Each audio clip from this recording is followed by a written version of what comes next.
मैं शपथ लेता हूँ कि विद्यार्थी मेरा धर्म है। मानवता की सेवा करना मेरा परम लक्ष्य है। राष्ट्र की उन्नति में सदैव तत्पर रहूँगा। अपने कर्तव्य मार्ग पर आगे बढ़ते हुए एक स्वच्छ, सुंदर तथा भ्रष्टाचार मुक्त भारत का निर्माण करूँगा। जय हिंद।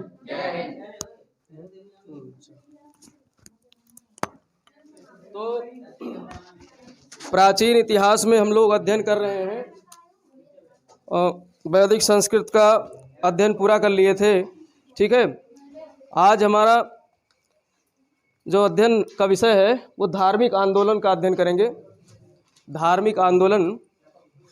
अब यहाँ पर आप ये समझेंगे कि जो वैदिक धर्म था उसमें वैदिक संस्कृत जो थी वो दो भागों में बटी हुई थी, पूर्व वैदिक और मेरे साथ बातचीत करते रहो, ठीक है, अटेंशन में रहो तो बातें ज़्यादा समझ में आएंगी। वैदिक संस्कृत कितने भागों में बटी थी? दो भागों में, पूर्व वैदिक और उत्तर वैदिक। पूर्व वैदिक सरल और सहज था, ठीक है, उसका समाज सरल और सहज था। और उत्तर वैदिक में आकर के क्या हुआ, बहुत ज़्यादा कठिनता आ गई जीवन में, क्योंकि वहाँ पर यज्ञ की विधियाँ जो है वो बहुत कठोर हो गई थी, यानी कर्मकांडीय व्यवस्था बहुत कठोर हो गई थी। हमने देखा कि जो है वहाँ पर एकदम अच्छी तरीके से वर्ण व्यवस्था स्थापित हो गई थी, जिसमें 4 प्रकार की जो है वर्ण व्यवस्था का बांट दिया गया था कि आप जो है ब्राह्मण का वर्ग करोगे, आप क्षत्रिय का कार्य करोगे, आप वैश्य का कार्य करोगे और आप शूद्र का काम करोगे। और इतना ज़्यादा मतलब समाज में विषमता आ गई थी, क्योंकि उस समय आर्थिक उन्नति भी हो रही थी समाज में, ठीक ठाक जो है उस समय कृषि भी हो रही थी, तो उस समय आर्थिक विषमता बहुत आ गई थी। और आर्थिक विषमता जब आती है समाज में तो आर्थिक जो है समाज भी जो है विषम हो जाता है, समाज में भी विषमता आती है, ठीक है। तो ये सब कुछ कारण ऐसे बने जिसके वजह से धार्मिक आंदोलन हुए। सिर्फ भारत में ही नहीं हुए, धार्मिक आंदोलन जो है चीन में भी हुआ उसी दौरान। ये कब हुआ था धार्मिक आंदोलन? 6वीं शताब्दी ईसा पूर्व में, 6वीं शताब्दी 6 BC जो है ये ईसा पूर्व में हुआ था। 6वीं शताब्दी ईसा पूर्व में 20 जो 6वीं शताब्दी ईसा पूर्व तक तो हमारा वैदिक उत्तर वैदिक चला ही है। और उस समय आकर के कर्मकांडीय व्यवस्था बहुत ज़्यादा क्या हो गई थी, कठिन हो गई थी। कर्मकांडीय व्यवस्था क्या है? जो मतलब जितना भी इंसान जो है अपने जीवन से लेकर मृत्यु तक काम करता है वही कर्मकांडीय व्यवस्था है। उसी में जो है जन्म लेने पर बच्चे के साथ तमाम प्रकार के कर्मकांड होते थे, जैसे मतलब उपनयन संस्कार से शुरू होता था उसका कर्म, ठीक है भाई। आज भी तो जन्म लेता है बच्चा तो छठी और जाने क्या क्या करते हैं, तो कितना पैसा उसमें खर्च होता है। ये सब कर्मकांडीय व्यवस्था तो है। तो ये आज से नहीं, उसी समय से चला आ रहा है, वैदिक समय से ही। तो कर्मकांडीय व्यवस्था बहुत कठिन हो गई थी भारत में। इसके अलावा दुनिया में कई जगह उस समय 6वीं शताब्दी ईसा पूर्व में आंदोलन हुए थे, धार्मिक आंदोलन। एक तो चीन में कन्फ्यूशियस नामक एक जो है नया धर्म चला था। चीन में कौन सा? कन्फ्यूशियस, ठीक है, कन्फ्यूशियस नामक एक नया धर्म चला था उसी समय जब भारत में ये आंदोलन चल रहा था, ठीक। और यूनान में जो है पाइथागोरस नामक एक नया धर्म चला था। यूनान में पाइथागोरस नामक एक नया धर्म चला था। पाइथागोरस, गणित आप पढ़ रहे होगे तो पाइथागोरस प्रमेय भी पढ़ा है ना, ठीक है। तो ये एक विद्वान था। देखो उस समय के विद्वान, देखो धार्मिक ज्ञान भी रहता था इनको और गणितीय ज्ञान भी रहता था। इन्होंने ही जो है पाइथागोरस ने ही जो है प्रमेय दिया है गणित का, ठीक है। और इन्होंने धार्मिक आंदोलन भी किया था। कितने महान पुरुष हुआ करते उस समय जो है। और इसके अलावा ईरान में जो है जरथुष्ट्र नामक एक आंदोलन चला था, जरथुष्ट्र नामक आंदोलन चला था, ठीक है। तो इस तरीके से धार्मिक आंदोलन सिर्फ भारत में ही नहीं हुआ था। और भारत में जो है आप उस समय जो सब कई धर्म, लगभग 62 धार्मिक आंदोलन हुए थे, 62 नए संप्रदाय आए थे एंटी वैदिक के विरोध में, वैदिक धर्म के विरोध में, यानी जो ब्राह्मणीय व्यवस्था थी उसके विरोध में लगभग 62 धार्मिक आंदोलन हुए थे, धर्म संप्रदाय आए थे। लेकिन उसमें जो है 2 प्रमुख धार्मिक आंदोलन जिनका हम अध्ययन करेंगे, कौन कौन से? जैन धर्म और बौद्ध धर्म। जैन धर्म और बौद्ध धर्म। और आज कहीं ना कहीं इनका अस्तित्व आज भी दिखाई देता है भारत में और साथ साथ में आसपास के देशों में, भारत के साथ साथ में। तो इस तरीके से ये धार्मिक आंदोलन, जो आंदोलन क्या चीज़ है पहले तो ये समझ लो, आंदोलन किसे कहते हैं। रिवॉल्यूशन आंदोलन आपने जो है उसमें पढ़ा होगा SST में 9th-10th की क्लास में, वहाँ पर आपने जो है कई प्रकार के आंदोलन पढ़े होंगे, ठीक है। धार्मिक आंदोलन भी पढ़ा होगा, सामाजिक आंदोलन भी पढ़ा होगा, राजनीतिक आंदोलन, राजनीतिक क्रांति, ये सब पढ़े हैं ना। रिवॉल्यूशन होता है एक तरीके से, मतलब ये क्या होता है, जैसे कोई व्यवस्था, पुरानी व्यवस्था स्थापित है, अब उस व्यवस्था में नवाचार आ जाए, उस व्यवस्था में नवाचार आ जाए, और नवाचार कौन लाएगा? व्यक्ति अथवा व्यक्तियों का समूह, व्यक्ति अथवा व्यक्तियों का समूह जब इस पुरानी व्यवस्था में नवाचार लाएगा, अपनी सोच से, अपने सोच के माध्यम से, अपने नॉलेज के माध्यम से इनोवेशन करेगा, तो एक नई व्यवस्था स्थापित होगी कि नहीं? एक नई व्यवस्था स्थापित होगी। तो वही क्या कहलाता है? आंदोलन। वो जो प्रक्रिया होती है, ये नवाचार की जो प्रक्रिया है, पुरानी व्यवस्था में संशोधन करने की जो प्रक्रिया है, नवाचार करने की, वही क्या है? आंदोलन है। तो अब ये चाहे राजनीति के क्षेत्र में हो, चाहे धर्म के क्षेत्र हो, चाहे समाज के क्षेत्र में हो, सब क्षेत्र में इस प्रकार से नवाचार हुए हैं हमेशा। ठीक है, इसी कारण तो परिवर्तन होता है समाज में। अगर नवाचार ना हो, आंदोलन ना हो, तो परिवर्तन संभव है क्या? नहीं संभव है। तो इसलिए धार्मिक आंदोलन उस समय हुए, विश्व में, भारत में, सब जगह हुए। कन्फ्यूशियस के नेतृत्व में चीन में हुआ था। ठीक है, इसने जो है एक अच्छा खासा धर्म स्थापित कर दिया वहाँ पर, और पाइथागोरस ने यूनान में इसी दौरान जो है धार्मिक आंदोलन किया, जरथुस्ट्र ईरान में। तो इस तरीके से जो है ईरान, जिसको हम फारस कहते हैं, ठीक है, जरथुस्ट्र भी आज एक धर्म है। ठीक है, ये और ये भी सनातन धर्म है। जैसे हिंदू धर्म है, उसी तरीके से जरथुस्ट्र भी सनातन धर्म है। इसी से बाद में आकर के क्रिश्चियन और ये सब नए धर्म का उदय होता है। ठीक है, तो इस तरीके से ये जो है धार्मिक आंदोलन है। अब भारत में धार्मिक आंदोलन क्यों हुए, उसका हम लोग जो है थोड़ा सा जो है विश्लेषण करते हैं, उसका हम लोग जो है डीएनए करते हैं। हाँ, डीएनए करते हैं कि क्यों हुआ भारत में धार्मिक आंदोलन, क्या कारण थे। तो पहला कारण तो एक था कर्मकांडीय व्यवस्था, कठोर कर्मकांडीय व्यवस्था। जो भारत में वैदिक धर्म था, खास करके कौन सा? पूर्व, जो उत्तर वैदिक काल था, उत्तर वैदिक काल में कर्मकांडीय व्यवस्था इतना कठोर हो गया। अब इसमें कठोर हो गया, यज्ञ बहुत ज़्यादा कठोर होता था। और यज्ञ में हमने देखा क्या क्या करते थे ये जो है पशु बलि भी चढ़ाते थे, पशु बलि भी चढ़ाते थे, और इसके अलावा ये मानव बलि भी चढ़ाते थे। ठीक है, मानव बलि भी चढ़ाते थे। और इसके अलावा यज्ञ में पुरोहित जो है दक्षिणा बहुत ठूस ठूस के लेते थे ना। दक्षिणा कितना भयंकर लेते थे पुरोहित जो है। राजस्व यज्ञ कराते थे तो वहाँ तो उल्लेख मिलता है लगभग 4.5 लाख, मतलब 2,40,000 गायें जो है दक्षिणा में ले जाते थे। कहाँ पे? राजस्व यज्ञ में सबसे अधिक जो है दक्षिणा ले जाते थे। इसके अलावा संपत्ति भी बहुत ज़्यादा ले जाते। तो इन सब का प्रभाव देखते हैं हम क्या पड़ा समाज पे, जब पशु बलि दे रहे थे। और इस समय जो व्यवस्था थी वो क्या थी? ग्रामीण व्यवस्था थी, वैदिक संस्कृत ग्रामीण संस्कृत थी। और यहाँ पर एग्रीकल्चर, अब जो है उत्तर वैदिक काल में सबसे प्रमुख व्यवसाय क्या हो गया था? कृषि हो गया था। और कृषि के लिए पशुओं की आवश्यकता होती है कि नहीं? तो अब जब पशुओं की आवश्यकता हो कृषि के लिए, और यहाँ पर जो है पुरोहित लोग जो यज्ञ करा करके और पशु बलि करा रहे हैं, और पशु बलि भी, इसके भी उदाहरण मिलते हैं, साक्ष्य मिलते हैं। कौन कौन से ऐसे यज्ञ होते थे जिसमें पशु बलि? एक तो पंच पशु यज्ञ कराते थे। पंच पशु यज्ञ, इसमें जो है 5 प्रकार के पशुओं की बलि दी जाती थी, जिसमें 4 पशु होते थे और एक मानव की भी बलि दी जाती थी। ठीक है, और इसके अलावा जो है चातुर्मास यज्ञ होता था, चातुर्मास यज्ञ होता था। ठीक है, इसमें भी बहुत सारे पशुओं की बलि दी जाती थी। तो ये सब साक्ष्य हमें प्रस्तुत करते हैं हमारे सामने कि इस समय पशुओं की संख्या धीरे धीरे क्या होने लगी थी? घटने लगी थी। और कृषि में पशुओं की आवश्यकता होती है। तो कहीं ना कहीं यहाँ पर जो है कृषकों के बीच असंतोष का कारण भी बना।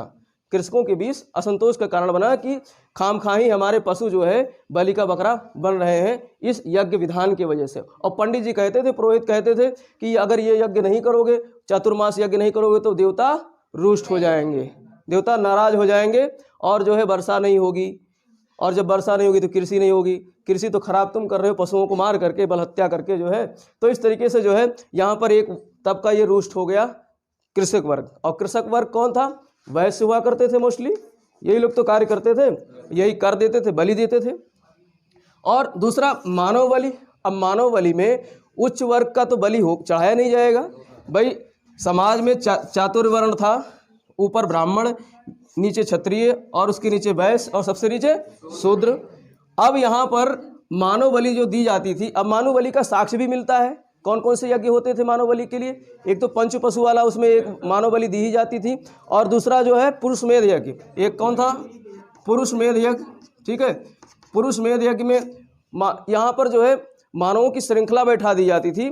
जो है यूप नामक एक स्तंभ होता था, और उस स्तंभ में लगभग 24 पुरुषों को लगातार ऐसे जो है उनकी सामूहिक जो है बलि दी जाती थी। अब सोच लो इतने भयंकर जो है पुरुष में यज्ञ में इतने ज़्यादा नरसंहार होता था बलि के नाम पर कि मानो जो है उस समय जो आम जनता थी, शूद्र और वैश्य जो आम जनता थी, वो त्राहि त्राहि मची हुई थी इसमें। तो इस तरीके से यहाँ पर असंतोष उत्पन्न हुआ था वैश्य और शूद्रों में। अब इन्हीं की बलि दी जाती थी क्योंकि यही समाज के सबसे निम्न तबके रहे होंगे। जंगली वनवासी ये लोग जो जंगल में रहते थे और जो जनजातियाँ थी उनको पकड़ के लाते थे, मानव बलि के नाम पर जो है उनकी हत्या की जाती थी। तो ये इसमें असंतोष व्याप्त था और पुरोहित दक्षिणा बहुत ज़्यादा लेता था, तो दक्षिणा लेता था। और यहाँ पर इन्होंने कह दिया कि अब यज्ञ जो है आप जो है दोनों प्रकार का कराएंगे, गृह यज्ञ भी होगा, घर में भी गृहस्थ यज्ञ भी करोगे और सामूहिक यज्ञ भी करोगे। सामूहिक यज्ञ में राजा के साथ प्रजा मिल करके यज्ञ करती थी। अब यहाँ पर राजा जब यज्ञ करता था, राजसूय यज्ञ जब करता था, तो वहाँ पर जो है बहुत ज़्यादा दक्षिणा लिया जाता था। कारण क्या था कि राजा वहाँ पर जो है अपने उत्तराधिकारी को घोषित करता था, नया राजकुमार नया राजा बनता था, तो वो खुशहाली में भी बहुत सारे जो है दक्षिणाएं और दान देता था पुरोहितों को। तो इसकी वजह से क्या हुआ कि संपत्ति जो है ट्रांसफ़र होने लगी। संपत्ति कहाँ से? जो क्षत्रिय थी, क्षत्रिय ही राजा हुआ करते थे मोस्टली, तो क्षत्रिय वर्ग से संपत्ति किधर जा रही थी? ब्राह्मण वर्ग की तरफ। संपत्ति क्षत्रिय वर्ग से ब्राह्मण वर्ग की तरफ ट्रांसफ़र हो रही थी। तो अब इन दोनों वर्गों के बीच में जो है घमासान शुरू हो गया। ये कहता था मैं बलशाली, अब ये इसके पास संपत्ति जा रही है, तो ये कह रहा है मैं बलशाली हूँ। तो दोनों के बीच जो है तनातनी शुरू हो गई। तो इधर जो है हमने देखा पशु बलि के कारण जो है किसान परेशान, और इधर मानव बलि के कारण निम्न तबके के लोग परेशान। पुरोहित दक्षिणा में ले रहे थे बहुत ज़्यादा, तो संपत्ति ट्रांसफ़र हो रही थी ब्राह्मणों की तरफ क्षत्रियों से, तो इधर दोनों के बीच जो है घमासान चालू हो गया। और इसके अलावा इसी समय एक दूसरी घटना क्या घटित हुई थी? इस समय द्वितीय नगरीकरण चालू हुआ था। इसी समय द्वितीय नगरीकरण चालू हुआ था। ठीक है, प्रथम नगरीकरण कौन सा था? प्रथम नगरीय क्रांति किसको कहा गया है? हड़प्पा सभ्यता को। भारत की प्रथम नगरीय सभ्यता कौन सी है? हड़प्पा सभ्यता है, और इसी को प्रथम नगरीय क्रांति भी कहा जाता है। तो द्वितीय नगरीय क्रांति अब यहाँ से शुरू होती है। 6ठी शताब्दी ईसा पूर्व से द्वितीय नगरीय क्रांति शुरू होती है। शुरू क्यों होती है उसके पीछे हम लोग DNA करते हैं। देखो यहाँ पर जब जो लोहे की खोज हो गई और जो है जन बन गए, जन के बाद जो है जनपद बन गए। उत्तर वैदिक काल में कई जन मिलकर के जनपद बन गए, और अब जो है कुछ जनपद शक्तिशाली बनते चले गए, तो जब जनपद कुछ शक्तिशाली बनते गए तो उन्होंने एक जो है आर्थिक केंद्र स्थापित करना शुरू कर दिया, राजनीतिक केंद्र स्थापित शुरू कर दिया, शहर बनाने शुरू कर दिए। ठीक है, और इस समय शिल्पियों का भी बहुत ज़्यादा वर्णन मिलता है। जो है एक तो उसमें तैत्रेय ब्राह्मण में शिल्पियों की लिस्ट दी जाती है उत्तर वैदिक काल में। ठीक है, और वाजपेयी संहिता जो है उसमें लिस्ट दी जाती है। बहुत सारे शिल्पी आ जाते हैं, और शिल्पियों को काम क्या होता है? उत्पादन करना, हाथ से बनाना सामान वगैरह। चाहे वो अब इस समय उत्तर वैदिक काल में जो है कुलाल नामक शिल्पी, जिसको कुंभकार कहते हैं, वो प्रमुख शिल्पी हो गया। ठीक है, और इसके अलावा तमाम प्रकार के शिल्पी आए, सुनार हुए, लुहार हुए, ठीक है, हाँ, और जो है चर्मकार हुए। ये सब शिल्पियों का जो है आविर्भाव हुआ। और जब शिल्पी जो है कार्य करेंगे तो फिर वो वहाँ पर एक मार्केट डेवलप होगा कि नहीं। तो इस समय नगर जो है धीरे धीरे बनने लगे, नए नगर स्थापित होने लगे। कब? 6ठी शताब्दी ईसा पूर्व के समय में। ठीक है, अब जब नगर स्थापित, अब यहाँ पर यह भी देखने को मिलता है कि जो उनके अध्यक्ष होते थे, शिल्पियों के अध्यक्ष होते थे, उनको श्रेष्ठी कहा जाता है या श्रेणी कहा जाता है, ये भी मिला है देखने को। तो अर्थात ये लोग बल शक्तिशाली होने लगे थे। भाई कोई संगठन बनेगा तो वो संगठन क्या होगा? शक्तिशाली होगा। तो फिर श्रेणी भी यहाँ पर संगठित होने लगे थे। जो बिजनेसमैन थे, जो व्यापारी लोग थे, व्यापारी वर्ग थे, वो भी शक्तिशाली होने लगे। तो इस वजह से अब वो भी जो है पैसे वाले होने लगे थे। तो ये भी कह रहे थे कि अब हम जो है जो व्यवस्था पुरानी चली आ रही चातुर्वर्ण की व्यवस्था, और जो उसमें समाज में इतनी विविधता स्थापित है, उसको हम नहीं मानेंगे। तो यहाँ पर धार्मिक आंदोलन शुरू हुए, और यही कारण है कि भारत में समानांतर 2 मुख्य जो है धर्म स्थापित होते हैं। एक महावीर स्वामी जिन्होंने जैन धर्म की स्थापना की, और महात्मा बुद्ध जिन्होंने बौद्ध धर्म की स्थापना की। और दोनों, मज़े की बात यह है कि दोनों क्षत्रिय थे, और दोनों राजघराने से थे, आज तक इतिहास उठाकर देख लो, जिसने भी क्रांति की है, आंदोलन किया है, कोई जो है सिंपल आदमी नहीं रहा है। चाहे वो विद्वान आदमी रहा हो, चाहे वो राजा आदमी रहा हो। अर्थात इससे ये बात सिद्ध होती है कि अगर कुछ परिवर्तन करना है, समाज में परिवर्तन लाना है, तो अपने आप को शिक्षित करो, अपने आप को शिक्षित करो। शिक्षित करोगे तभी आप परिवर्तन ला सकते हो समाज में। तो ये दो बहुत बड़े उदाहरण हैं, महावीर स्वामी और महात्मा बुद्ध, जो कि राजघराने से होते हुए भी जो है उन्होंने एक नई धार्मिक क्रांति दी। अगर वो राजा ही रहे होते अपने पिता के बाद में, वो बाद में राजा बन जाते, तो आज क्या उनको हम पढ़ते, यहाँ नहीं पढ़ते। तो इसलिए अपना ज्ञान निरंतर बढ़ाते चलो, पढ़ते चलो, जिससे कि एक नई सामाजिक आंदोलन खड़ी हो भारत में। सामाजिक आंदोलन हम किस लिए लाएंगे? भारत को भ्रष्टाचार मुक्त करेंगे, आतंकवाद मुक्त करेंगे। इन सब चीज़ों को मुक्त करने का हमारा दायित्व आगे आने वाले समय बनेगा कि नहीं? हम स्टूडेंट आज हैं, जब हम जा करके राष्ट्र सेवा करेंगे तो ये सारी चीज़ें हमको करनी है कि नहीं? तो उसके लिए ज्ञान हमको जरूरी है, ज्ञान बढ़ाना जरूरी है। इस बात से ये बात सिद्ध हो जाती है कि जो है ज्ञानी लोग ही परिवर्तन लाते हैं, सामान्य आदमी तो नहीं लाता है। और सामान्य में से ही, अब ये भी बात सिद्ध है कि सामान्य व्यक्ति से ही जा करके आदमी जो है पुरुष मेधा बनता है, ज्ञानी व्यक्ति बनता है। ठीक है, तो सामान्य से ही आप निकल करके ऊपर तक जा सकते हो। तो यहाँ पर आज हमारा जो पहला टॉपिक होगा जैन धर्म होगा। ठीक है, तो जैन धर्म का हम यहाँ पर, अब हमने ये देख लिया ना कि किस तरीके से जो है धार्मिक आंदोलन के कारण क्या थे। ठीक है, इसके पीछे हमने बैकग्राउंड देखा कि इसके क्या कारण थे जो नए धर्मों की आवश्यकता हुई। तो अब यहाँ पर जो पहला धर्म है वो जैन धर्म के बारे में हम लोग अध्ययन करेंगे। जो जैन धर्म है इसके बारे में, इसको हम लोग 2-3 भागों में बांट करके इसका अध्ययन करेंगे। सबसे पहले तो जैन धर्म को स्थापित करने वाला कौन था उसका परिचय देखेंगे। ठीक है, फिर उसके बाद में जैन धर्म की जो शिक्षाएं हैं, महावीर स्वामी ने जो शिक्षाएं दी हैं उसको हम लोग देखेंगे। फिर कुछ जो है अपने धर्म को बचाने के लिए उसकी सभाएं हुई हैं, उन सभाओं के बारे में भी हम अध्ययन करेंगे। और इसके बाद में जैन धर्म बाद में 2 संप्रदायों में बंट जाता है, तो उसको भी हम लोग यहाँ पर देखेंगे। जैन धर्म 2 संप्रदायों में बंट जाता है बाद में। कोई भी धर्म स्थापित होता है तो उसमें मत विभिन्नता होती है, आपस में मतभेद होता रहता है, तो वो फिर नए तरीके से नए रूपों में फिर से आता है। ठीक है, तो अब देखो यहाँ पर जैन धर्म में सबसे प्रमुख व्यक्ति कौन होता है? तीर्थंकर एक होता है। ठीक है, तीर्थंकर मतलब शिक्षक। शिक्षक को यहाँ पर क्या कहा गया है? तीर्थंकर। ठीक है, टीचर। अब ये इनके जैन धर्म में 24 टीचर हुए हैं। जैन धर्म में 24 टीचर हुए हैं जिन्होंने इन्होंने जो है धर्म से संबंधित शिक्षा दी है, ज्ञान दिया है। ठीक है, जो पहले इनके शिक्षक हुए हैं उनका नाम है ऋषभदेव। क्या नाम है? ऋषभदेव। ऋषभदेव, इनको जो है आदि पुरुष या आदिनाथ, आदि पुरुष कहा जाता है। ये ऋषभदेव को आदि पुरुष भी कहा जाता है, क्योंकि इनका जो है विवरण हमको ऋग्वेदों में मिलता है। कहाँ मिलता है? ऋग्वेद में। और ऋग्वेद कितने पुराने हैं? बहुत पुराने हैं। 1500 ईसा पूर्व से संकलन शुरू हुआ था, 1000 ईसा पूर्व तक चला ये।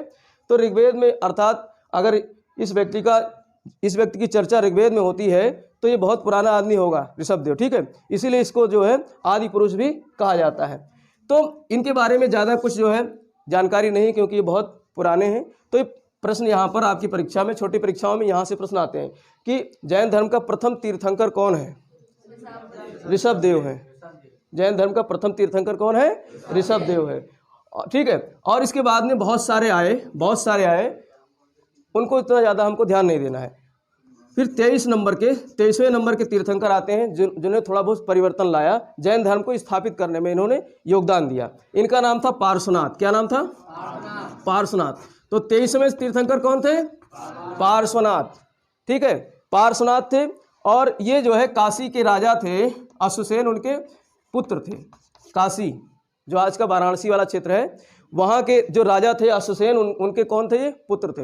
अब बताओ, राजा के बेटे थे। और वो जो अश्वसेन जो राजा था, बहुत बड़ा प्रकांड विद्वान व्यक्ति था। अश्वसेन बहुत प्रकांड विद्वान था, तो उनके पुत्र थे पार्श्वसेन। ये जो है, अब इनको भी ज्ञान की प्राप्ति होती है। सम्मेद शिखर एक पर्वत है। कौन सा पर्वत? सम्मेद शिखर। सम्मेद शिखर पर्वत पर, जो कि आज जो है कहाँ पर है?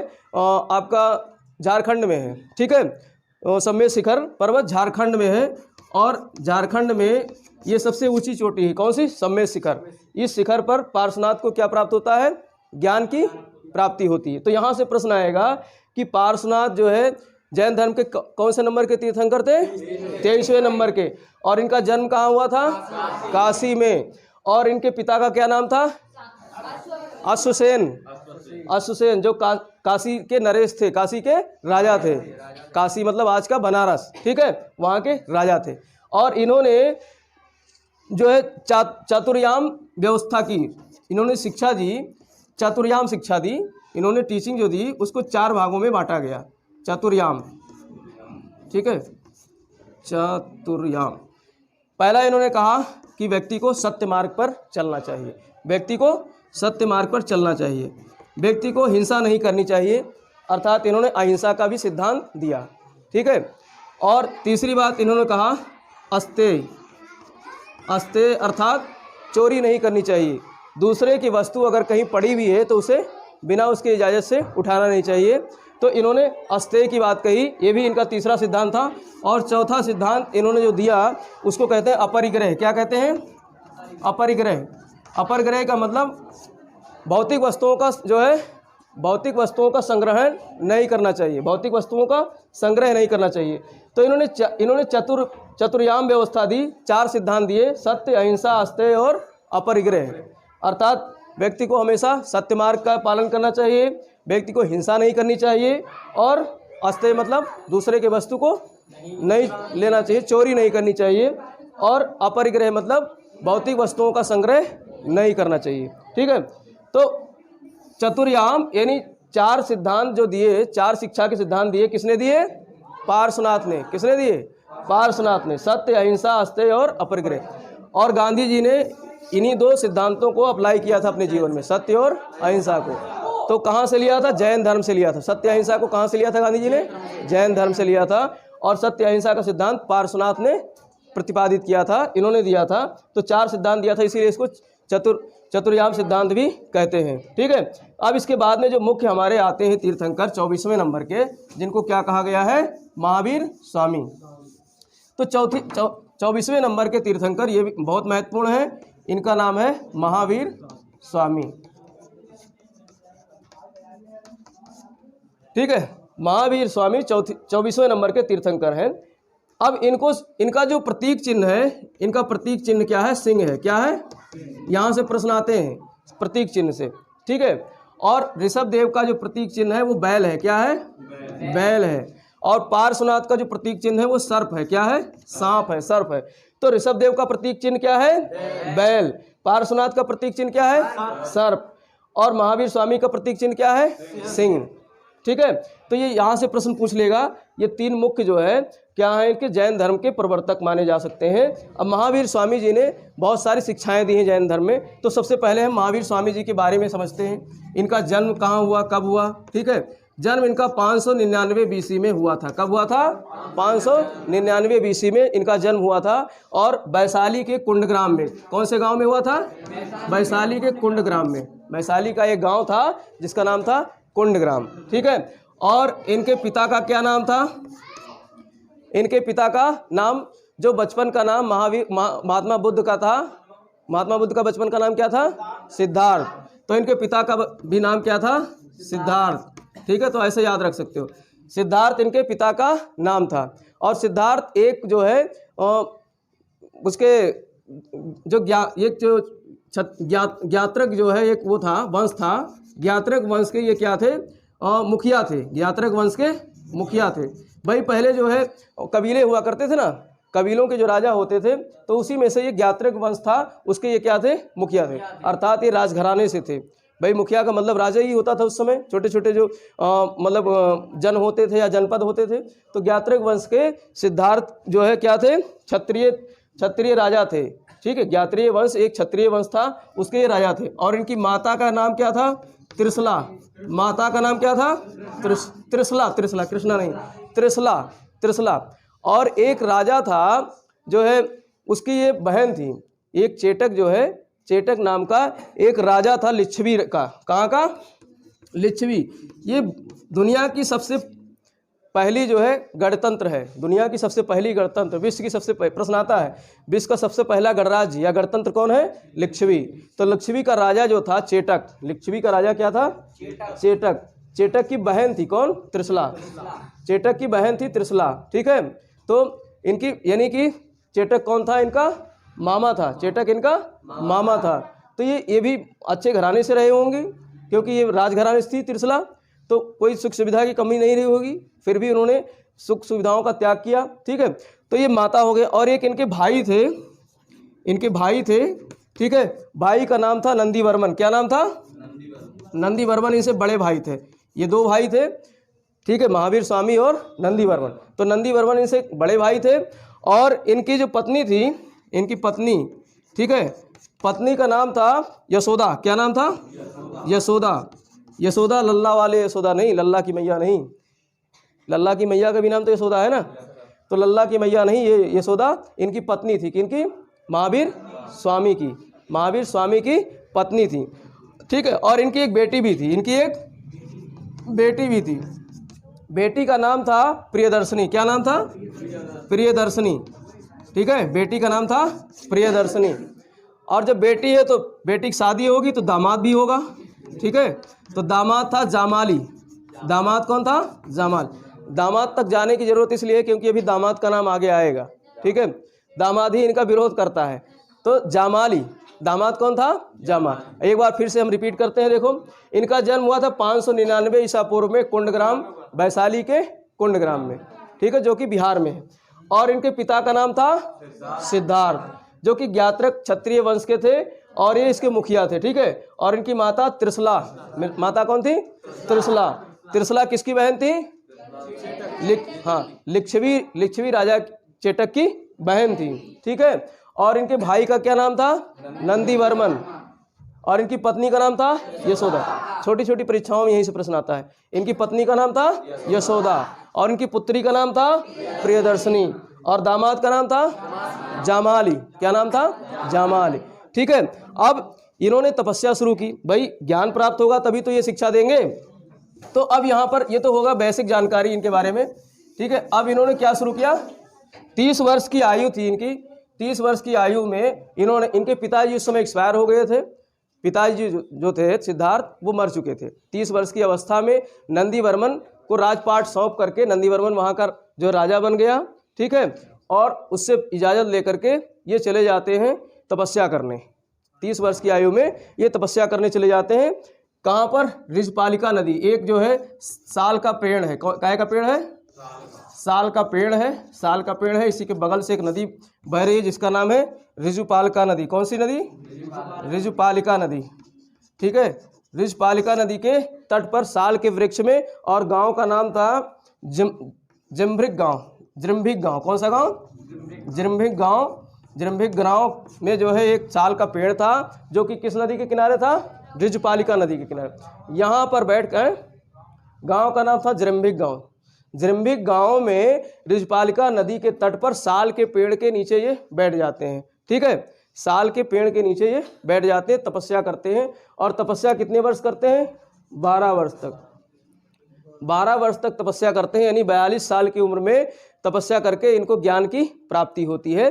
तो उस ज्ञान की प्राप्ति को इनको क्या कहा जाता है? कैवल्य। ज्ञान की प्राप्ति को क्या कहा जाता है?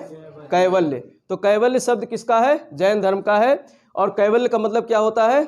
ज्ञान की प्राप्ति। तो महावीर जी को 12 वर्ष की तपस्या के बाद बैसाख का समय था, बैसाख का महीना था, और बैसाख महीने के 10वें दिन, बैसाख महीने के 10वें दिन इनको जो है तपस्या करके कैवल्य की, ज्ञान की क्या होती है? प्राप्ति होती है। कैवल्य का मतलब होता है संपूर्ण ज्ञान। अब सारा कुछ इनको ज्ञान हो गया था, इस शरीर के बारे में, इस ब्रह्मांड के बारे में इनको ज्ञान हो गया था। ठीक है, अब जब ज्ञान हो गया तो ज्ञान को कहीं ना कहीं तो उड़ेलना होगा। ऐसा तो इन्हें ज्ञान ले लिया बस जाके घर में बैठ जाए और धुनी रमाए। भाई ज्ञान अगर आ गया है तो ज्ञान को कहीं ना कहीं बहाना भी तो होगा, तभी तो समाज को उसको फायदा होगा। तो फिर ये आते हैं और इन्होंने पहला उपदेश जो दिया, उन्होंने दिया विपलांचल पहाड़ी पर। राजगीर में एक पहाड़ी है, कौन सा? विपलांचल। विपलांचल पहाड़ी है। ठीक है, विपलांचल पहाड़ी कहाँ है? राजगीर में, बाराकर नदी के किनारे। एक नदी बहती है बाराकर, उस नदी के किनारे विपलांचल पहाड़ी है। ठीक है, तो यहाँ पर प्रश्न आएगा कि प्रथम उपदेश महावीर स्वामी ने कहाँ दिया था? विपलांचल पहाड़ी में, विपलांचल पहाड़ी पर दिया था। ठीक है, और किसको दिया था? मतलब प्रथम उपदेश दिया तो वहाँ कई व्यक्ति रहे होंगे सुनने वाले, लेकिन उसमें इनका जो पहला शिष्य बना तो वो जामाली था, इनका दामाद जामाल, इनकी बातों से प्रभावित होकर के और जामाली जो है क्या बन गया, पहला शिष्य बना। ठीक है, तो पहला शिष्य, प्रश्न आएगा पहला शिष्य कौन बना, जामाली, इन्हीं का दामाद, इसीलिए दामाद का नाम हमने लिखाया था, इन्हीं का दामाद जामाल इनका पहला शिष्य बना। शुरुआत में तो ये इनसे बढ़िया बनती रही, बाद में जो है कि कुछ बातों से ये रुष्ट हो गए, उनको माना नहीं, तो बाद में ये नया धर्म भी स्थापित कर लेते हैं जामाली जाकर के। ठीक है, लेकिन पहला शिष्य जामाली ही बने। और जो पहली शिष्या इनकी बनी थी उस शिष्या का क्या नाम था, चंदना। पहली शिष्या जो बनी इनकी, बिछुड़ी जो बनी, उनका नाम था चंदना। यहाँ से भी प्रश्न आता है छोटी परीक्षाओं में कि जो है जैन महावीर स्वामी की पहली शिष्या कौन थी, चंदना। तो पहला शिष्य जामाली और पहली शिष्या चंदना थी। ठीक है, और इसके बाद में इनकी पावापुरी में 527 बीसी में मृत्यु हो जाती है। पावापुरी, ठीक है, पावापुरी में मृत्यु कहाँ होती है, पावापुरी में 527 ईसा पूर्व में। ठीक है, लगभग 74 वर्ष जिए, लगभग 599 से लेकर 527 तक, लगभग 74-75 वर्ष तक इनकी आयु रही। इतने साल तक ये जीवित रहे। अब इस दौरान इन्होंने यहाँ पर मुख्य ये इनकी बेसिक जानकारी थी। अब इनकी शिक्षाओं पर, इनकी टीचिंग्स पर हम लोग बात करेंगे, इन्होंने क्या क्या शिक्षा दी। यहाँ तक समझ में आया। पहला, इनका पहला शिष्य कौन था, जामाली, और पहली शिष्या कौन थी, और इनको ज्ञान कहाँ, किस वृक्ष के नीचे प्राप्त हुआ, साल, कौन सी नदी के तट पर, ऋजपालिका नदी के तट पर। ठीक है, कितने वर्ष की तपस्या की, तपस्या के बाद इनको क्या प्राप्त हुआ, कैवल्य, संपूर्ण ज्ञान की प्राप्ति। और जब कैवल्य की प्राप्ति हो गई तो इनको जिन कहा जाने लगा। क्या कहा जाने लगा, जिन। जिन का मतलब जिसने बस में कर लिया हो, इंद्रियों को जीत लिया हो, इंद्रियों को जीत लिया हो, विजेता। जिन मतलब विजेता। तो अपनी इंद्रियों को इन्होंने जीत लिया था, तो इसीलिए इनको क्या कहा जाता है, जिन। तो अब प्रश्न आएगा, जिन किसको कहा जाता है, महात्मा बुद्ध, महावीर स्वामी या पार्श्वनाथ, किसको कहा जाता है, महावीर स्वामी को जिन कहा जाता है। और इन्होंने जब ज्ञान प्राप्त हो गया तो बंधनों से क्या हो गए, मुक्त हो गए, तो इनको निर्ग्रंथ भी कहा जाता है। क्या कहा जाता है, निर्ग्रंथ भी कहा जाता है। ठीक है, तो निर्ग्रंथ किसका नाम है, महावीर स्वामी का। कैवल्य प्राप्त होने के बाद इनके कई नाम बन जाते हैं, जिन और निर्ग्रंथ। ठीक है, तो ये यहाँ तक इनकी बेसिक जानकारी थी। अब हम लोग इनकी टीचिंग के बारे में देखेंगे। देखो, इनका जो मानना था, 2-3 चीज़ें हैं, उसी पे पूरा खेल टिका हुआ है। ये मानते थे कि इस सृष्टि की रचना ईश्वर ने नहीं की है, इस सृष्टि की रचना ईश्वर ने नहीं की। भाई वैदिक धर्म के खिलाफ ही तो आए, और वैदिक धर्म गॉड को परम सत्ता मानता था कि नहीं मानता था। भाई बहुदेववादी था, एक ईश्वरवादी था। ठीक है, ईश्वर की कल्पना थी उस समय जो है वेदों में। तो इन्होंने वैदिक धर्म की प्रतिक्रिया स्वरूप इन्होंने कहा ईश्वर नहीं है, गॉड नहीं है। इस सत्ता में, इस जो है जो सत्ता हमारी बनी है, जो प्रकृति जो बना है, उसको ना ईश्वर है ना ही ईश्वर नियामक है, उसको नियमित भी नहीं करता है। तो इन्होंने कहा कि जो है ये जो हमारा जो सृष्टि है, सृष्टि की रचना 2 चीज़ों से हुई है, एक जड़ से और दूसरा चेतन से। इन्होंने कहा जड़ और चेतन से। यही चीज़ हम लोग भूगोल में पढ़ते हैं। देखो, बहुत पहले ये बात कहे गए थे, जड़ और चेतन। जड़ में क्या चीज़ है, जो अजय होंगे, जो अजय होंगे उसको जड़ कहेंगे ना। अब अजय में क्या है, यही सब है, आकाश, पृथ्वी, ठीक है, पुद्गल। इन्होंने एक शब्द दिया है पुद्गल, जड़ के लिए। जल का एक मुख्य पदार्थ है पुद्गल, जड़ का मुख्य तत्व है एक पुद्गल। पुद्गल का मतलब होता है मैटर, पदार्थ। पुद्गल का मतलब क्या होता है, पदार्थ, मैटर। ठीक है, इन्होंने पदार्थ की कल्पना पहले की थी उस समय, और आज हम जाकर के विज्ञान वर्ग में वैज्ञानिक लोग पुद्गल की संकल्पना अब कर रहे हैं, अणुओं की, कि सबसे छोटी इकाई क्या होती है, कोश, मतलब पदार्थ में अणु होती है ना, अणु होती है। तो सबसे छोटी कोशिका की बात नहीं, बायो की बात नहीं कर, मतलब इस पदार्थ की सबसे छोटी इकाई अणु होती है। ये उन्होंने उस समय बताई थी, और उस अणु से ही मिलकर के जो है इस ब्रह्मांड की रचना हुई है। तो इन्होंने बताया कि जो है एक पुद्गल है, और वो आकाश में व्याप्त है, समय के साथ, काल के साथ जो है तादात्म्य करके, और वो निरंतर गतिशील है। तो इन्होंने जड़ की बात की। जड़ मतलब जो है ये जो है स्थिर है, जड़ मतलब ये स्थिर, गतिशील नहीं है, सॉरी, ये स्थिर चीज, स्थिर अवस्था है, जो कि अजैव है। क्या है, अजैव है, इसमें जीवन नहीं है। ठीक है, तो ये पुद्गल की बात की, जिसके लिए जो है आकाश और पृथ्वी वगैरह पुद्गल के मतलब इसके अंग है, जड़ के। ठीक है, और दूसरी चीज चेतन की बात की, जीव की बात की। चेतन मतलब जिसमें जीव होगा, और जीव का सबसे प्रमुख चीज इन्होंने बताया आत्मा। जीव का जो सबसे प्रमुख तत्व क्या है, आत्मा। अब ये जो आत्मा है, आत्मा जो है भौतिक जो पदार्थ है भौतिक पदार्थों से क्या है, घिरी हुई है।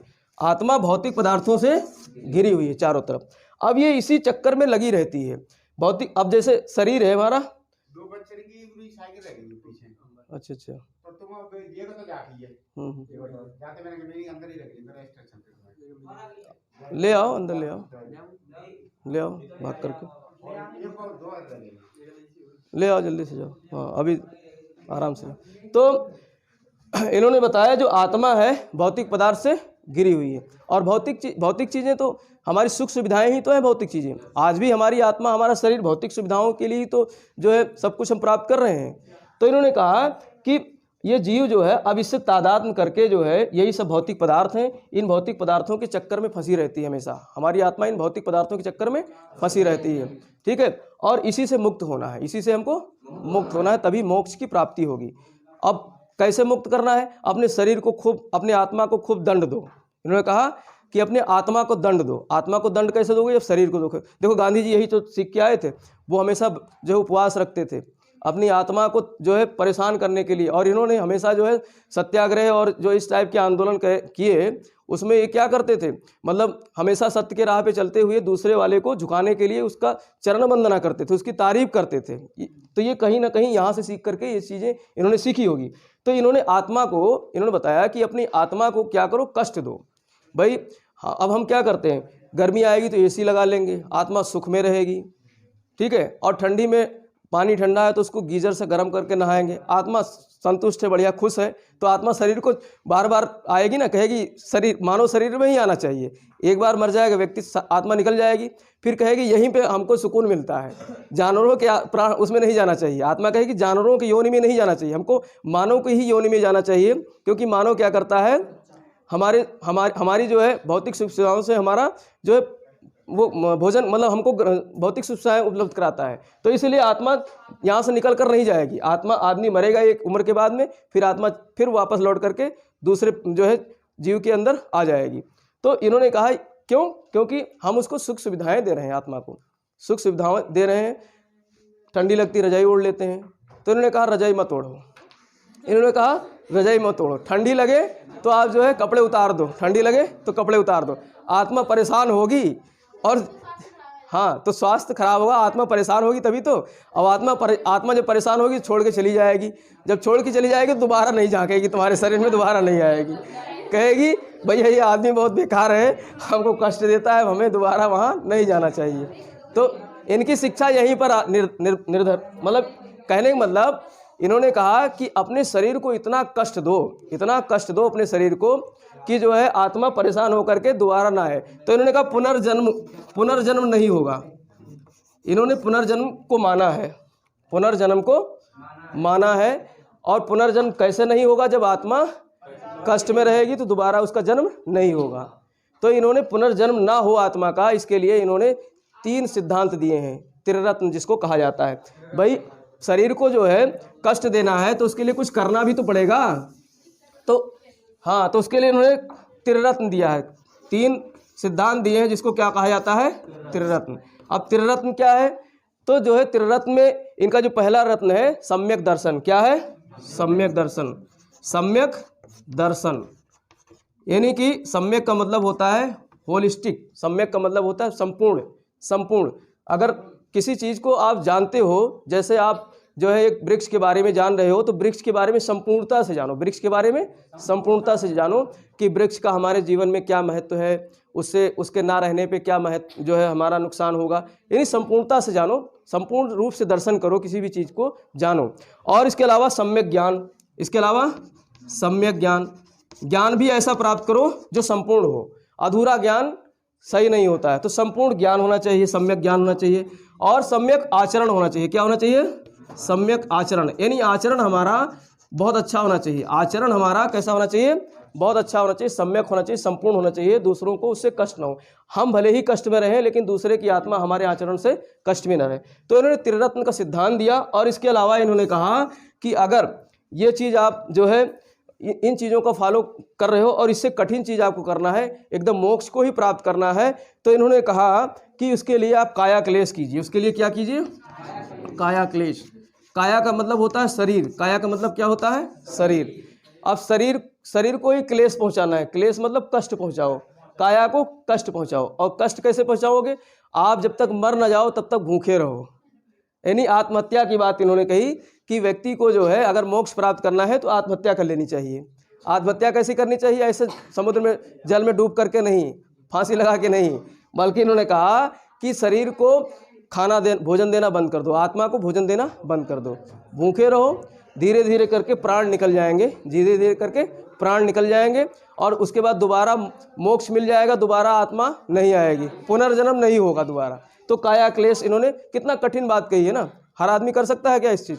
नहीं कर सकता है। तो इन्होंने काया क्लेश की बात की और इस काया क्लेश को जो है कहा जाता है संलेखना पद्धति। क्या कहा जाता है? संलेखना पद्धति। तो यहाँ से प्रश्न आएगा कि संलेखना पद्धति क्या है, किससे संबंधित है? तो संलेखना पद्धति क्या है? ये एक तरीके से आत्महत्या की एक पद्धति है जो जैन धर्म में बताया गया है। जैन धर्म में बताया गया है कि शरीर को भूखा रहने दो, आत्मा को भूखा रहने दो और अपने आप धीरे धीरे करके आत्मा नाराज होकर के निकल जाएगी। वो आदमी, वो बता गए थे, वो करे या ना करे, लेकिन बता गए थे कि आपको करना है। एक राजा था, उसने किया था। चंद्रगुप्त मौर्य का नाम सुना है आपने? उसने संलेखना किया था। अभी बहुत सारे जैन जो है मुनि हैं वो करते हैं संलेखना, वो संलेखना पद्धति करते हैं। संलेखना पद्धति में क्या होता है कि वो जो है मतलब उस तरीके से बैठ करके एक जो है पद्मासन में बैठ करके फिर सब कुछ त्याग देते हैं, भौतिक वस्तुओं का त्याग कर देते हैं, खाना पीना सब छोड़ देते हैं। जब तक ऑक्सीजन मिल रही होती तब तक प्राण रहते हैं, फिर धीरे धीरे करके निष्प्राण हो जाते हैं। ठीक है, ये पढ़ करके ही तो कर रहे हैं। अब वो सिखा गए, अब करते रहो तुम। तो ये संलेखना पद्धति काया क्लेश की बात कही। अब देखो ये सारी चीज़ें आएंगी कैसे, ये सारी चीज़ें आएंगी कैसे? तो इसके लिए इन्होंने जो है कुछ सिद्धांत, कुछ टीचिंग्स दिए हैं, कुछ सिद्धांत दिए हैं जिसको कहा जाता है पंच महाव्रत। पंच अव्रत भी नहीं रखना है, क्या रखना है? पंच महाव्रत। तो त्रिरत्न की प्राप्ति और संलेखना की प्राप्ति कैसे होगी? तो पंच महाव्रत से होगी। कैसे? पंच महाव्रत। यानी व्रत भी कैसा रखना है? महाव्रत रखना है। अब पंच महाव्रत क्या चीज़ है? 5 प्रकार के आपको व्रत रखने हैं। कौन कौन से? वही 4 तो जो पार्श्वनाथ कहे गए थे, 4 तो पार्श्वनाथ कहे गए थे। सत्य, अहिंसा, सत्य मार्ग पर चलो, हिंसा मत करो, और अस्तेय और अपरिग्रह। ठीक है, अपरिग्रह यानी भौतिक वस्तुओं का संग्रह मत करो, चोरी मत करो। ठीक है, और इसके अलावा इन्होंने 5वां, ये तो चारों किसके हैं? पार्श्वनाथ के। ये चारों कौन कह गया था? पार्श्वनाथ ने कहा था। और जो 5वां जोड़ा था, इन्होंने जोड़ा था ब्रह्मचर्य। इन्होंने क्या जोड़ा था? ब्रह्मचर्य। यानी ब्रह्मचर्य का पालन करिए। तो ब्रह्मचर्य का पालन करिए, संपत्ति का संग्रहण न करिए, चोरी न करिए, हिंसा न करिए और सत्य मार्ग पर चलिए, तो आपको त्रिरत्न की प्राप्ति होगी।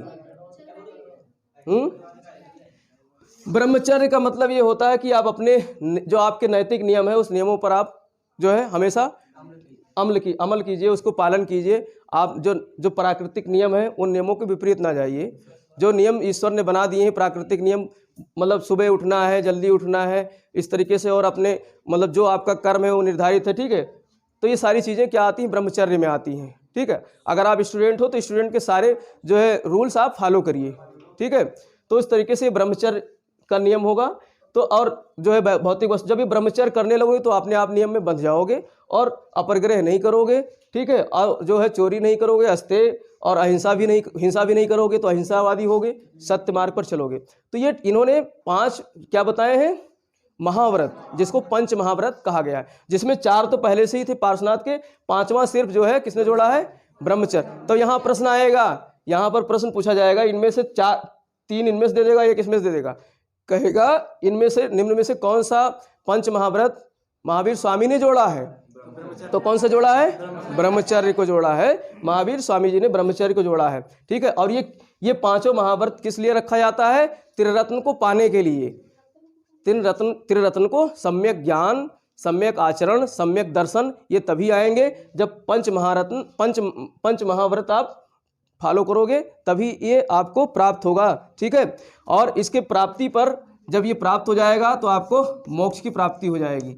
आपको मोक्ष की प्राप्ति हो जाएगी। जो आत्मा जो है हमेशा आवागमन करती है, कभी आपके शरीर में, फिर आपके शरीर से निकलकर दूसरे शरीर में घुस जाती है, पुनर्जन्म लेती है ना, तो उससे जब आपको निपटारा मिल जाएगा, छुटकारा मिल जाएगा, तो आपको मोक्ष की प्राप्ति हो जाएगी। तो ये जिनकी टीचिंग्स थी, इस टीचिंग्स के माध्यम से जो है इन्होंने बहुत सारी चीज़ें बताई हैं। तो यहाँ पर अब क्या क्या चीज़ हमने सीखा? यहाँ पर हमने त्रिरत्न सीखा। त्रिरत्न कौन कौन से हैं? सम्यक दर्शन, सम्यक ज्ञान, सम्यक आचरण। और इसको पाने के लिए हमको क्या करना पड़ेगा? पंच महाव्रत रखना पड़ेगा, जिसमें सत्य, अहिंसा, आस्तेय और अपरिग्रह और ब्रह्मचर्य, इनका पालन करना पड़ेगा। तब आपको, अब ये सब बहुत कठिन है, ये सब क्या है? कठिन है। एक मुनि तो ये कर सकता है, क्योंकि उसे जो है सांसारिक सुविधाओं से कोई मतलब नहीं है, मोह माया से कोई मतलब नहीं है। लेकिन गृहस्थ व्यक्ति भी इसको कर ले, तो इसके लिए इन्होंने कहा था कि आप अणुव्रत रखोगे। क्या रखोगे? अणुव्रत रखोगे। अब अणुव्रत क्या है? इन्होंने कहा यही पंच व्रत जो है, पंच महाव्रत है, इसके थोड़े थोड़े हिस्से आप थोड़ा सा कभी जरूरत पड़े तो झूठ भी बोल दो। भाई गृहस्थ जीवन में बोलता नहीं व्यक्ति, अगर उससे किसी का नुकसान ना हो तो थोड़ा सा झूठ भी बोल दो, और ज़रूरत पड़े तो थोड़ा बहुत हिंसा भी कर दो। जैसे खेती करनी है तो हिंसा तो होगी ही, खेती करोगे तो हल चलेगा तो उसमें जीव जंतु मरेंगे, तो ये भी कर सकते हो। ठीक है भाई, गृहस्थ में रह रहे हो, खेती करोगे, करना ही पड़ेगा। और अस्ते अगर ज़रूरत पड़े तो चोरी भी कर लो, थोड़ी सी चोरी भी कर लो। ठीक है, और भौतिक वस्तुओं का भी संग्रह कर सकते हो। भाई भौतिक वस्तुओं का संग्रह नहीं करोगे तो आने वाली पीढ़ी क्या खाएगी? आने वाली पीढ़ी के लिए बचा कर रखना है तो अपरिग्रह भी करना होगा। तो उन्होंने कहा कि इनमें से थोड़ा थोड़ा करते रहो, उसी को कहा गया है अणुव्रत, पंच अणुव्रत। ठीक है, तो ये किसके लिए है पंच अणुव्रत? गृहस्थ जीवन के लिए, गृहस्थियों के लिए है। लेकिन ये पंच महाव्रत जो वास्तव में मुनि होते हैं, जैन मुनि होते हैं, जैन साधु होते हैं, उनके लिए है। और जो हमने संलेखना और संथारा, एक संथारा पद्धति भी इसी तरीके से है, और संलेखना, दोनों जो है इसी के। तो संलेखना पद्धति में जो काया क्लेश है वो सब नहीं कर सकते। कौन करेगा? मुनि लोग करेंगे, मुनि लोग करते हैं। ठीक है, तो ये जो है काया क्लेश भी बहुत जो है हठी नियम है, बहुत कठोर नियम है। तो इस नियम का भी पालन कौन करता है? मुनि लोग करते हैं। तो इसीलिए इसके लिए गृहस्थ व्यक्तियों के लिए अणुव्रत की बात कही है। लेकिन ये बहुत कठोर था, ये नियम कानून बहुत कठोर था। अब इस कठोरता के कारण ही धीरे धीरे करके इसमें जो है विवाद उत्पन्न हो जाता है, और ये पूरे भारत में भी नहीं फैल पाता है धर्म। ठीक है, इसके विपरीत हम देखेंगे, जब बौद्ध धर्म देखेंगे तो वहाँ देखेंगे कि बौद्ध धर्म अपेक्षाकृत मध्यम मार्गी था। ठीक है, अब इसके बाद में यहाँ पर हम लोग एक टॉपिक और देखते हैं। अब ये जो धर्म स्थापित हो गया, ये कौन सा धर्म स्थापित हुआ? जैन धर्म। ठीक है, जैन धर्म के कुछ सिद्धांत थे, टीचिंग्स थे। और अब इसके बाद में जो है यहाँ पर जैन सभाएं होती है। भाई अपनी जैन धर्म को स्थापित करके महावीर जो है, महावीर स्वामी चले जाते हैं इस दुनिया को छोड़ करके, लेकिन उनकी शिक्षाओं को तो आगे ले जाना है। अब उनकी शिक्षाओं को आगे ले जाना है तो हमको मीटिंग्स करनी पड़ेंगी। तो यहाँ पर इतिहास में दो ऐसी मीटिंग्स दिखाई देती हैं, ठीक है, जिसमें हम भारत के नक्शे पे दिखाने की कोशिश करेंगे।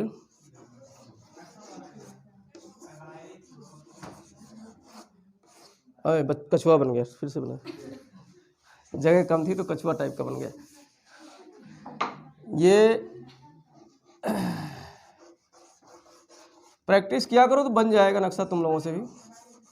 ठीक है, ये देखो मगध वाला क्षेत्र कौन सा है? ये वाला मगध वाला, थोड़ा ज़्यादा दक्षिण में खींच दिया। ये वाला क्या है? मगध क्षेत्र है। ये क्या है? मगध। और जितने भी धार्मिक क्रांति हुई इसी क्षेत्र से हुई है, मगध क्षेत्र से ही हुई है। ठीक है, अब मगध में एक स्थान है पाटलिपुत्र। कौन सा स्थान है? पाटलिपुत्र। और पाटलिपुत्र और राजगीर इसी के आसपास में है। ये क्या रहती थी? प्राचीन समय की राजधानी रहती थी मगध की। ठीक है, तो पाटलिपुत्र में पहली क्या होती है?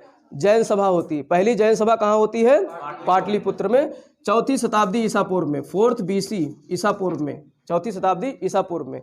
और इनके जो है एक बहुत बड़े शिष्य थे, हालांकि उस समय ये नहीं थे, लेकिन इनकी शिक्षाओं को मानने वाले एक व्यक्ति थे जिनका नाम था स्थूलभद्र। क्या नाम था? स्थूलभद्र। तो स्थूलभद्र के नेतृत्व में पाटलिपुत्र में 4वीं शताब्दी ईसा पूर्व में जैन संगीत हुई या जैन का सम्मेलन हुआ। प्रथम जैन का सम्मेलन कब हुआ? 4वीं शताब्दी ईसा पूर्व में पाटलिपुत्र में। और स्थूलभद्र उसके क्या थे? अध्यक्ष थे। ठीक है, और दूसरी जो जैन संगीत हुई वो वल्लभी में हुई। गुजरात में एक स्थान है वल्लभी। गुजरात में एक स्थान है वल्लभी। ये 6ठी शताब्दी ईस्वी में हुई, 6 AD में हुई, 6 AD में हुई, 600 AD में हुई। ये कहाँ पर? वल्लभी में। 600 मतलब शताब्दी 6 शताब्दी AD में हुई वल्लभी में, गुजरात में, यानी काफ़ी समय बाद में हुई दूसरी संगीत थी। और इसके जो इसके अध्यक्ष थे क्षमा श्रमण थे। कौन थे? क्षमा श्रमण। ये नोट कर लेना दोनों नाम, ठीक है। प्रथम संगीत, यहाँ से प्रश्न अक्सर पूछे जाते हैं। प्रथम संगीत किसके अध्यक्ष में हुई? स्थूलभद्र के। और दूसरी जो है क्षमा श्रमण के, जो कि वल्लभी में हुई, गुजरात के वल्लभी में हुई। और पहली मगध के पाटलिपुत्र में हुई, जिसके अध्यक्ष कौन थे? स्थूलभद्र, ठीक है। तो ये अब यहीं पर जो प्रथम संगीत हुई थी, यही प्रथम संगीत में इसके 2 भाग बट गए, इसके 2 भाग हो गए। किसके? जैन धर्म के। जैन धर्म के 2 संप्रदाय हो गए, ठीक है। एक हो गया दिगंबर, एक हो गया दिगंबर और एक हो गया श्वेतांबर, आपने सुना होगा, ठीक है। एक हो गया दिगंबर और एक हो गया श्वेतांबर, ठीक है। हुआ क्या था कि मगध में जो है अकाल आया। जब राजा यहाँ के चंद्रगुप्त मौर्य थे तो मगध में बहुत भीषण अकाल पड़ा, लगभग 12-13 वर्ष तक अकाल रहा इस क्षेत्र में। तो यहाँ से जो भद्रबाहु था, एक जो है जैन धर्म का बहुत बड़ा जो है फॉलोवर था भद्रबाहु, दूसरा था स्थूलभद्र। दूसरा कौन था? स्थूलभद्र। और एक था भद्रबाहु। तो भद्रबाहु जो था वो चला आया दक्षिण। कहाँ चला आया? दक्षिण। भाई एक तरफ तो हमारी जैन शिक्षा क्या कहती है कि अपने शरीर को कष्ट दो, और भद्रबाहु जो है कष्ट के समय ही चले गए। कष्ट के समय जब भीषण अकाल पड़ा तो फिर ये दक्षिण भारत आ गए, और इनके साथ में राजा भी हो लिए, चंद्रगुप्त मौर्य भी इनके साथ हो लिए। तो ये अकेले थोड़े नहीं आए थे, दक्षिण भारत की तरफ इनके साथ में पूरा समूह आया जो इनके फॉलोवर्स थे। भाई कोई नेता बनेगा तो उस नेता के भीड़ भी तो होगी, तो ये नेता ही तो थे जैन धर्म के। तो इनके और धार्मिक नेता थे, ये धर्म ऐसा नहीं कि राजनीतिक नेता, धार्मिक नेता थे। तो इनके साथ में जो है पूरा समूह हो लिया जो इनको मानता था, और राजा भी हो लिए। और दक्षिण भारत में आकर के जब यहाँ जो कर्नाटक में स्थान है कौन सा? श्रवण बेलगोला। कौन सा स्थान है? श्रवण बेलगोला। श्रवण बेलगोला में यहाँ पर क्या करते हैं, जो चंद्रगुप्त मौर्य थे वो संलेखना पद्धति से, यानी काया क्लेश की पद्धति से अपने प्राण को त्याग देते हैं। इसीलिए तो काया क्लेश बताया, खूब समझाया होगा इनको कि भैया देखो अपना प्राण त्यागना है तो आप काया क्लेश कर लो, तभी आपको मोक्ष की प्राप्ति होगी, ठीक है। इसलिए चंद्रगुप्त मौर्य दक्षिण भारत में श्रवण बेलगोला में इनको क्या मोक्ष की प्राप्ति होती है? कैसे? संलेखना पद्धति से, काया क्लेश करके, ठीक है। अब जो यहाँ जो रह गया था एक दूसरा जो यहाँ पर नेता था, धार्मिक नेता जैन धर्म का, उसका क्या नाम था? स्थूलभद्र, जिसके नेतृत्व में क्या हुआ था यहाँ पाटलिपुत्र में? पहली जैन समिति हुई थी, पहली जैन सभा हुई थी। तो स्थूलभद्र, स्थूल का मतलब आप ऐसे समझ सकते हो एक जगह स्थिर हो जाना, एक जगह स्थिर हो जाना। तो ये मगध में ही रुका रहा, ये मगध में ही रुका रहा। तो जो दक्षिण भारत में जो आया था भद्रबाहु, दक्षिण भारत में कौन आया था? भद्रबाहु, ठीक है, याद रखना। तो भद्रबाहु ने यहाँ पर आकर के एक नए संप्रदाय की स्थापना की, जिसका क्या नाम रखा? दिगंबर। क्या नाम रखा? दिगंबर। और जो यहाँ पर स्थूलभद्र रहा उसने क्या एक संप्रदाय रखा जिसका नाम रखा गया श्वेतांबर। जिसका क्या नाम रखा गया? श्वेतांबर, ठीक है। श्वेतांबर वाले सफेद कपड़ा धारण करते थे, श्वेतांबर वाले श्वेत वस्त्र। आपने देखा होगा जैन मुनि सफेद कपड़ा पहनते हैं, वो श्वेतांबर होते हैं। और दिगंबर प्राकृतिक अवस्था में रहते हैं, कपड़े वपड़े नहीं पहनते हैं, नग्न अवस्था में रहते हैं। देखा होगा कुछ मुनियों को देखा होगा प्राकृतिक अवस्था में, तो वो कौन होते हैं? दिगंबर। तो वो जो है भद्रबाहु के जो है चेले होते हैं, भद्रबाहु के जो है फॉलोवर्स होते हैं, और जो सफ़ेद वस्त्र धारण करते हैं वो श्वेतांबर होते हैं, स्थूलभद्र के जो है उनके फॉलोवर्स होते हैं, ठीक है। इन्होंने जो है दिगंबर मतलब पूरे आसमान को, पूरे क्षेत्र को ही वस्त्र मान लिया, पूरे क्षेत्र को ही वस्त्र, दिशाओं को, दिग मतलब दिशा, दिशाओं को ही इन्होंने वस्त्र माना, इसलिए वस्त्र धारण नहीं करते हैं ये, ठीक है। तो ये ज़्यादा ही कठोर हो गए भद्रबाहु। और स्थूलभद्र ने कहा नहीं सफ़ेद कपड़ा पहना करो, ऐसा कुछ नहीं है, क्योंकि गृहस्थ आश्रम में भी लोग रहते हैं। तो इस तरीके से यहाँ पर दो जो है नए संप्रदाय इसी में बन जाते हैं, कौन से? श्वेतांबर और दिगंबर। तो प्रश्न यहाँ से आता है कि जो है प्राकृतिक अवस्था में, नग्न अवस्था में कौन जो है जैन संप्रदाय रहता है? दिगंबर। और श्वेत वस्त्र कौन धारण करता है? श्वेतांबर, ठीक है। तो ये याद रखना, ठीक है। इस तरीके से यहाँ पर जो है ये पूरा जैन धर्म का हमने जो है पूरा DNA कर दिया कि किस तरीके से जैन धर्म आया। अब थोड़ा सा मैं पूछ लेता हूँ कुछ चीज़ें। महावीर स्वामी का जन्म कहाँ हुआ? वैशाली के। ज्ञान की प्राप्ति कहाँ हुई? कौन सी नदी के तट पे? साल के वृक्ष के नीचे, ऋषपालिका नदी के तट पर, ठीक है। और इनकी माता का क्या नाम था? त्रिशला। और इनके मामा का क्या नाम था? चेटक। मामा ही तो थे, उसकी बहन थी चेटक। चेटक कहाँ का राजा था?